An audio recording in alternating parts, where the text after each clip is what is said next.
রিক্সা দিয়ে শুরু করলো, এটা যে কি দিয়ে শেষ করবে এবং কোথায় কোথায় নিয়ে যাবে, আমাদের আর কি কি উপহার দিবে।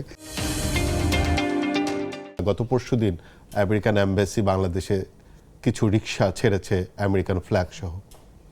অতএব আপনার মনে রিক্সার সমস্যাটা সমাধান হয়ে যাচ্ছে?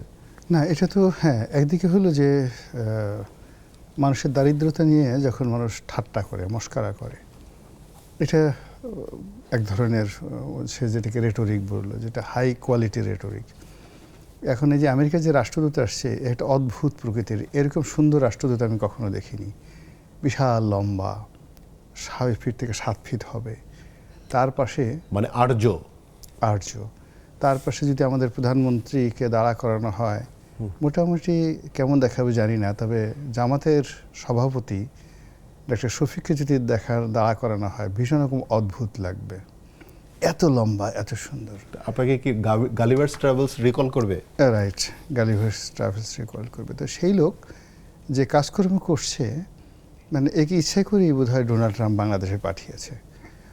এ যখন কোনো সরকারি অফিসে যায়, কারো পাশে বসে, তাকে এমনি দেখলেই মনে হয় এর মানে অধীনস্থ, হি ইজ দ্য বস, আর বাকি পাশে যে বসে আছে সে হলো তার অধীনস্থ। তো এটা একটা আমেরিকান পলিসি, নাম্বার 1। নাম্বার 2 হলো হচ্ছে এত কিছু রেখে কতগুলো আমেরিকান পতাকা সম্বলিত রিক্সা ঢাকা শহরে ছাড়লো। এটা আমাদেরকে বোঝালো আসলে তোমরা আসলে রিক্সার জাতি, রিক্সাই তোমাদের প্রাপ্য, অতএব তোমরা এই রিক্সা নিয়ে থাকো। সে ইচ্ছা করলে আরও অনেক কিছু দিতে পারো, সে ইচ্ছা করলে কয়েকটা মহিষও তো দিতে পারতো, যে ঠিক আছে তোমরা ডোনাল্ড ট্রাম্পকে এত পছন্দ করো, একটা ডোনাল্ড ট্রাম্প কুরবানি করার দরকার নেই, তোমাদেরকে আরও 50টা ডোনাল্ড ট্রাম্প দিলাম, দেখি তোমরা কত মাংস খেতে পারো। কিন্তু সেটা না করে সে আমাদেরকে রিক্সা দিয়ে দিল। তো এটা আমি মনে করি যে কূটনৈতিক লেভেলে, খুব হায়ার লেভেলে, ইন্টেলেকচুয়াল লেভেলে এক ধরনের একে অপরকে হেনস্থা করার, অপদস্থ করার একটা অপচেষ্টা। আমেরিকা অনেকখানি বাংলাদেশে যা কিছু করছে, তারা জামাতকে নিয়ে খেলছে, তারা আওয়ামী লীগকে নিয়ে খেলছে, তারা বিএনপিকে নিয়ে খেলছে।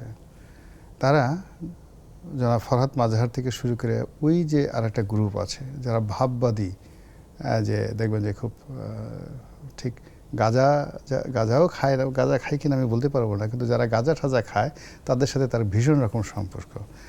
এই বিভিন্ন যারা ওই ভাববাদী আধ্যাত্মিকতার চর্চা করেন, এক মেয়ে দেখলাম যে আমরা তো তেমন কিছু অন্যায় করি না, আমরা একটু গাঁজা খাই, গাঁজা খেয়ে চুলটা এরকম করে একটু নাচানাচি করি, এর মধ্যে এমন কি অপরাধ, আমার এত ভালো লাগছে। তো এই সকল মানুষের কাছে, এই সকল মেয়েদের কাছে, ছেলেদের কাছে জনাব ফরহাদ মাজার হলেন পীরে কামেল। এখন সেই পীরে কামেলের সাথেও কিন্তু এই আমেরিকার একটা খুব ভালো সম্পর্ক আছে।